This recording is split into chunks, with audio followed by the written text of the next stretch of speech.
Hello বন্ধুরা, কেমন আছো সবাই? সুস্মিতা রান্নাঘরে তোমাদের সবাইকে স্বাগত জানাই।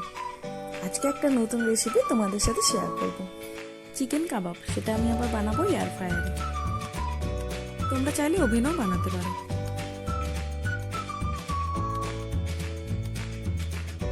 সবার প্রথমে আমি এখানে মশলাটা রেডি করে নেব। এখানে আমি 150 গ্রাম মতো টক দই ব্যবহার করেছি। এটাকে আমি জল ঝরিয়ে রেখেছিলাম আগে থেকে। এবার এর মধ্যে আমি 2 চামচ আদা রসুন বাটা, হাফ লেবুর রস, স্বাদ মতো নুন এবং 2 চামচ কাশ্মীরি লঙ্কার গুঁড়ো ব্যবহার করেছি। আমি এখানে কাশ্মীরি লঙ্কাটা একটু বেশি দিয়েছি যাতে কালারটা ভালো আসে। এবার একটু গরম মশলা গুঁড়ো আর গোলমরিচের গুঁড়ো দিয়ে দিলাম। সামান্য ঝাল লঙ্কাও দিয়ে দিলাম একটু। এবার ওপর থেকে সামান্য একটু সাদা তেল ছড়িয়ে দেবো। এবার এটাকে আমি ভালো করে মিক্স করে নেব। দেখুন বন্ধুরা, কালারটা কত সুন্দর এসছে।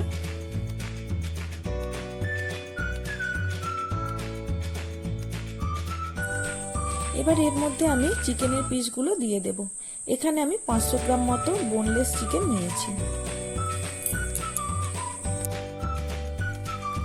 চিকেনের পিসগুলোকে একটু লম্বা লম্বা করে কেটে নিয়েছি। এবার চিকেনটাকে মশলার সাথে ভালো করে মেখে নেব।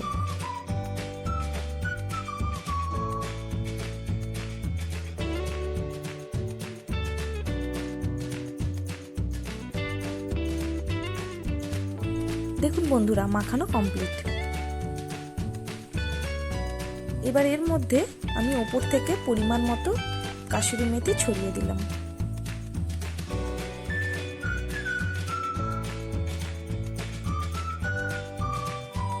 এবার ম্যারিনেট করা চিকেনটাকে ফ্রিজে রেখে দেবো ওভারনাইট।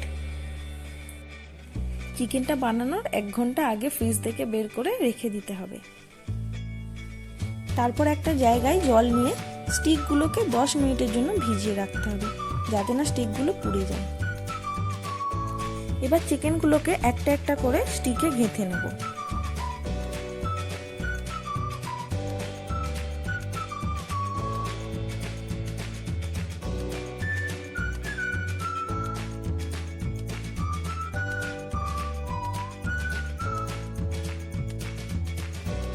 একটু বাটার নিয়ে এয়ার ফ্রায়ারের মধ্যে ব্রাশের সাহায্যে একটু ভালো করে চারিদিকে লাগিয়ে দিতে হবে।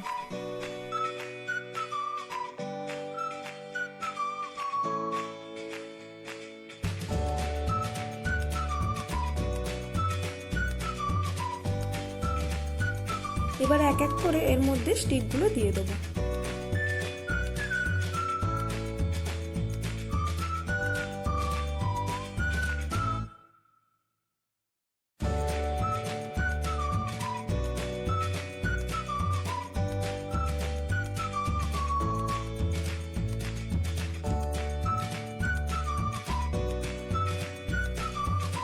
একশো 90 ডিগ্রি টেম্পারেচারে 20 মিনিটের জন্য এটাকে কুক হতে দেব।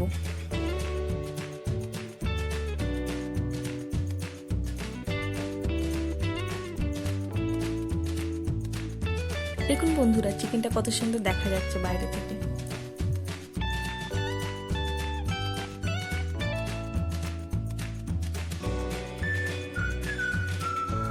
দশ মিনিট হয়ে গেছে। এবার এটাকে আমি বাইরে বের করিয়ে এর উপরে হালকা করে আমি একটু বাটার ব্রাশ করে দেবো।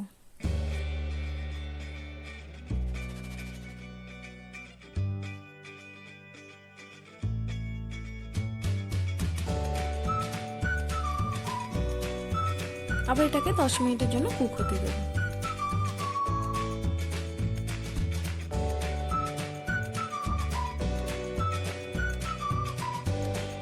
চলুন বন্ধুরা, চিকেন কাবাব আমাদের রেডি।